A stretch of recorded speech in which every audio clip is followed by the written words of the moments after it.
Salut à tous, on se retrouve aujourd'hui pour l'épisode 2435 de l'After Zap Image. Donc avant de commencer l'épisode ce soir, je voulais vous remercier parce qu'on vient de passer la barre des 10 000 abonnés sur cette chaîne BizBiz After Zap Image. Merci à vous d'être aussi nombreux. On commence et on revient 7 ans jour pour jour en arrière et c'était un grand match, c'était une finale de l'Euro. Le Portugal de Cristiano Ronaldo remportait l'Euro 2016 en France contre l'équipe de France. On se souvient tous de ce match, je me souviens très bien de ce match et de cette énorme désillusion pour tout le peuple français vu que le Portugal battait la France au Stade de France. Donc une victoire 1-0 du Portugal. Donc la France a eu des occasions, a touché le poteau, tout ça, on n'avait pas réussi à marquer alors que Eder, l'attaquant portugais, avait fait une frappe lointaine et avait trompé Hugo Lloris. Donc voilà, c'était il y a 7 ans jour pour jour, bien sûr, le premier trophée international pour Cristiano Ronaldo du côté de la sélection portugaise.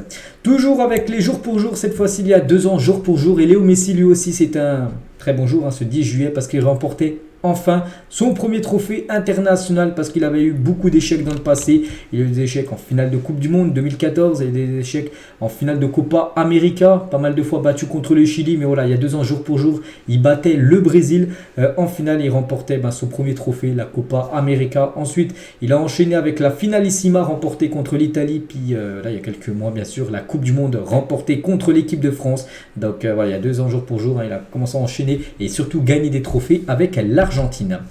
On continue, on va parler de Chelsea et Chelsea dévoile son nouveau maillot saison prochaine. Voilà, ça sera ce maillot-là, le futur maillot de Chelsea. Donc pour l'instant, donc toujours le sponsor Nike, mais à noter qu'il n'y a pas de sponsor maillot. Parce que leur ancien sponsor, vous savez, le 3 qu'ils avaient, le sponsor 3 sur leur maillot. Donc je ne crois pas qu'ils vont continuer avec ce sponsor-là. Ils devraient changer de sponsor ou peut-être jouer sans sponsor. Mais bon, ça m'étonnerait. Mais bon, un nouveau sponsor devrait être sur le maillot de Chelsea. Donc en gros, c'est un maillot rétro. C'est un maillot des années 90. Voilà, c'est officiel. C'est bien ce maillot. On peut voir que même les cuissons, les gars, il y a un petit peu du vert sur les cuissons. Voilà, pour ce futur maillot de Chelsea. Donc que je trouve beau, bien sûr. Bon, voilà, concernant cette équipe des Blues. Et toujours avec Chelsea, vu qu'on parle de cette équipe, donc ils veulent Elie Wahi, l'attaquant montpelliérain. Donc les Blues devraient formuler une première offre cette semaine. Montpellier en espère 30 millions d'euros pour lâcher l'attaquant de Montpellier qui a inscrit pas mal de buts. N'oubliez pas qu'il a seulement 20 ans ce joueur. Il devrait bien quitter Montpellier et Chelsea serait une équipe très intéressée. On va parler de Milinkovic Savic, va signer à Al Hilal, encore un grand joueur. On va dire dans un grand championnat européen, va quitter l'Europe pour aller en Arabie Saoudite. Donc le milieu serbe touchera un salaire de 20 millions d'euros par an et rapportera 40 millions d'euros à la Lazio. Vraiment dommage de voir le joueur serbe quitter l'Europe puisqu'il avait l'occasion de disputer une nouvelle fois la Ligue des Champions la saison prochaine vu que la Lazio a fini deuxième. Donc du coup ils vont jouer la LDC et du coup il ne jouera pas la LDC, enfin pas la LDC européenne, peut-être la LDC asiatique du côté de Al Hilal. Le transfert de Renato Tapia à l'OM coince concernant ce joueur péruvien. Donc les contraintes de la DNCG ne permettent pas au club de finaliser le transfert. De plus, le joueur et sa famille peuvent obtenir la nationalité espagnole en résidant encore quelques semaines en Espagne. C'est pour ça qu'il devrait plutôt rester du côté du Celta Vigo que venir du côté de Lyon. Pourtant, l'affaire était quasiment conclue. On peut voir que pour l'instant, ça avance même plus du tout. On va parler du gardien anglais Aaron Ramsdale, est le gardien le plus valorisé du monde par Transfermarkt avec une valeur estimée à 79 millions d'euros. En gros, c'est son prix actuellement, mais il faudrait débourser 80 millions d'euros pour s'offrir le gardien de Arsenal, qui est le gardien actuellement qui coûte le plus cher. Le GC Nice a jeté son dévolu sur Jean Bellegarde, lié à Strasbourg jusqu'en 2024. Une offre pourrait être formulée dans les prochains jours concernant ce joueur qui pourrait être acheté par l'équipe de Nice. On va parler de Noah Lang, j'en ai parlé, souvenez-vous, à midi où j'avais dit que c'était officiel, il quittait l'équipe de Bruges pour rejoindre l'équipe du PSV. C'était officiel, il avait son nouveau numéro de maillot, le numéro 7. Donc à peine transféré au PSV, Noah Lang a quitté son premier entraînement, blessé, il s'entraînait et il s'est blessé. En gros, le joueur ne pouvait plus poser le pied au sol. Espérons rien de grave pour la nouvelle recrue du PSV. Donc voilà, il commence avec une blessure. Vaut mieux qu'il se blesse là que lors de son premier match de championnat parce qu'il a le temps encore de se rétablir avant la première journée du championnat de Eredivisie qui sera dans à peu près un mois. Le Barça devra annoncer certainement aujourd'hui l'arrivée du prodige brésilien Victor Roque. Si c'est pas aujourd'hui, ce sera demain, mais c'est vraiment imminent. Tous les contrats ont été signés maintenant, il manque seulement l'annonce officielle. L'attaquant devrait rejoindre le Barça en janvier 2024. On parle d'un transfert aux alentours des 35 millions d'euros, plus il y a quelques millions de bonus en plus. Donc voilà, ça doit être le nouvel attaquant du côté du Barça. C'est un joueur quand même qui joue numéro 9. Bon, je pense pas qu'il va remplacer Lewandowski, mais ça sera un joueur de temps en temps qui va faire souffler Lewandowski et sera titularisé bien sûr. Donc voilà, il a seulement 18 ans, donc un prodige va débarquer du côté de Barcelone. Officiel, Diego Llorente de nouveau prêté par Leeds à l'AS Roma pour une saison. Ça avait été le cas la saison dernière, c'est la même chose pour la saison prochaine. Le Bayern va signer Kim Min-jae, c'est vrai que lui aussi on en parle quand même depuis pas mal de jours, voire de semaines, du côté du Bayern. Donc voilà, tout est ok. Fabrizio Romano le dit que le transfert devrait être aux alentours des 55 millions de dollars, ce qui fait à peu près 47 millions d'euros. Donc il manque seulement l'annonce officielle qui peut intervenir à tout moment. Officiel pourtant courtisé par l'AS Saint-Etienne et Al Taï, une équipe saoudienne, Alexandre Mendy prolonge du côté du Stade Malherbe de Caen jusqu'au 30 juin 2026. Il n'est plus qu'à 24 buts de devenir le meilleur buteur de l'histoire du club.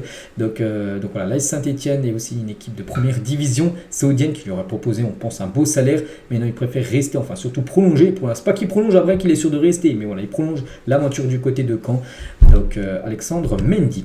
On va parler d'Ousmane Dembélé, et Xavi va offrir le brassard de capitaine à Dembélé, parce que la saison prochaine, vu que les brassards de capitaine du côté du Barça ont beaucoup bougé, vu que Piqué, il y a qui Busquets, Alba, voilà, tous les anciens capitaines ne sont plus là. Donc c'est pour ça que normalement il y a 4 capitaines à chaque fois qui sont désignés, et il pourrait être parmi ces 4 là. Et Dembélé est un candidat fort pour être l'un des 4 capitaines la saison prochaine. Après quelle place on ne sait pas, peut-être le deuxième, peut-être le troisième capitaine. Donc voilà, peut-être Dembélé pourrait être le futur capitaine de cette équipe. Mais bon, il a déjà eu le brassard à l'époque. Regardez, Ousmane Dembélé a porté le brassard de capitaine hier soir à l'envers. Regardez, il avait mis. Bon, regardez, c'était un truc d'actu foot. C'était le 3 décembre 2020 où il avait déjà porté le brassard, mais c'était seulement peut-être pour une fin de match, vu que tous les joueurs sur la pelouse, il n'y a plus de capitaine, puis le joueur qui sortait, peut-être tu lui as donné le brassard, mais bon, il l'avait mis à l'envers quand même, Ousmane Dembélé, mais peut-être la saison prochaine ce sera peut-être lui le capitaine numéro 1 du Barça. On va parler de son copain Kylian Mbappé. Mbappé remercie le peuple camerounais pour son accueil, fier de cet incroyable séjour. Merci à tous les Camerounais pour ce magnifique accueil. J'ai profité de chaque instant. À bientôt, j'espère, parce que depuis, c'était vendredi, samedi, dimanche, hier. Il est au Cameroun, voilà, pour passer quelques jours, donc il a mis un long message pour dire qu'il était très très fier et très content d'avoir fait cette visite du côté du pays camerounais. Et Mbappé maintenant, où il pourra aller, sera bientôt en Algérie, d'après Foot Mercato.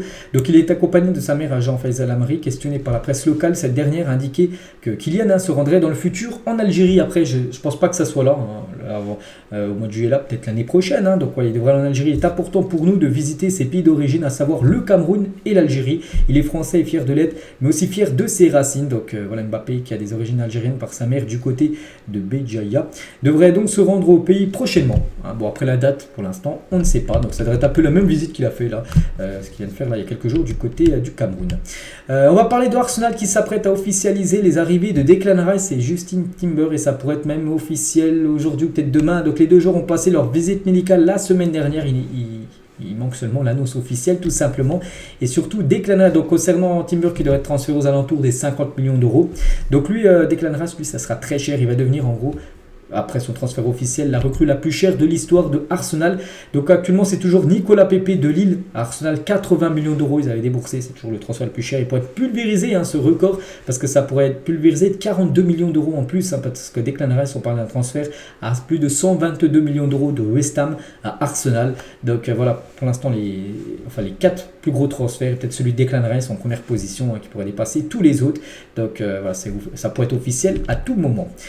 Tiens, ces deux joueurs aussi qu'on rejoint leur nouveau club, le Real Madrid. Aujourd'hui, ils ont participé à leur premier entraînement du côté du Real. Et Arda Güler et Jude Bellingham, les deux nouvelles recrues, ont dîné ensemble hier soir dans un resto du côté de Madrid. Donc voilà, les deux nouvelles pépites du côté de cette équipe madrilène. Jota, N'Golo Kanté et Karim Benzema sont arrivés à Jeddah cette nuit, la nuit dernière là, pour commencer leur pré-saison avec l'équipe de Al Ittihad. On peut voir Kanté, c'est un joueur de Chelsea. Jota, les gars, peut-être un joueur peu connu, c'est un joueur du Celtic, joueur portugais, mais il fait vraiment une grosse saison la saison dernière du côté du Celtic. Donc lui aussi débarque, et bien sûr aussi Karim Benzema, lui on sait, ça fait déjà plus d'un mois que c'est officiel, mais voilà, il va participer à la pré-saison là, certainement dans la semaine. Quelques photos de joueurs hier au Grand Prix d'Angleterre, j'ai déjà montré à midi, je vous en remontrer encore quelques-unes ce soir. Dybala était présent au Grand Prix hier avec Verstappen qui a gagné ce Grand Prix ce Grand Prix de Grande-Bretagne. Il y avait aussi Thiago Silva qui était présent, la même chose aussi pour Raphaël Varane. La mairie de Marseille a demandé au comité d'organisation des JO de ne pas porter le logo de Paris 2004 sur le toit du Vélodrome parce que le stade Vélodrome va accueillir des matchs du tournoi de football, un tournoi de foot, et du coup ils veulent pas que, enfin, la mairie de Marseille ne veut pas qu'il y ait le logo Paris 2024 sur le Vélodrome, parce qu'on sait la rivalité entre Marseille et Paris, donc voilà, concernant bien sûr ce stade.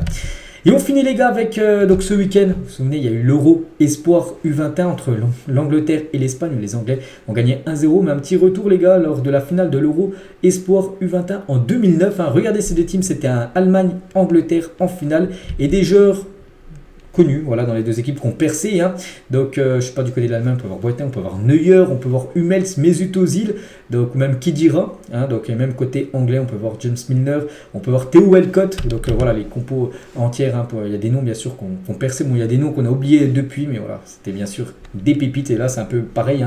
Lors de l'Euro Espoir, la finale entre l'Angleterre et l'Espagne sera certainement des grands joueurs dans le futur. Donc, voilà ce qu'il y avait à dire aujourd'hui dans ce nouveau épisode de l'After Zap Image. Donc, je vous souhaite une bonne soirée et on se retrouve bien sûr demain pour le prochain numéro. À demain.